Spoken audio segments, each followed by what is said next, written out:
kidney transplantation? Grafting a kidney from a compatible donor to restore kidney functions in a recipient suffering from kidney failure. It is also called as renal transplantation. The first kidney transplant was performed between identical twins in 1954 by Dr. Charles Huff-Nagel. India's first kidney transplant was done on December 1st, 1971 at Christian Medical College, Vellore, Tamil Nadu. The recipient was 35 years old person. The eligibility for kidney transplantation.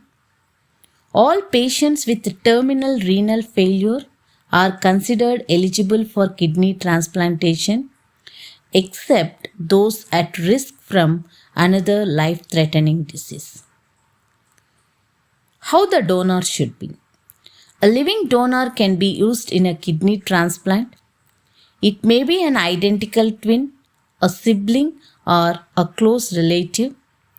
If the living donors are not available, a cadaveric donor may be used, that is, a kidney from a dead body. Over half of the kidney transplants are from cadavers. What is the success rate of this kidney transplantation? A kidney transplant from an identical twin called isogenic graft or isograft is always successful.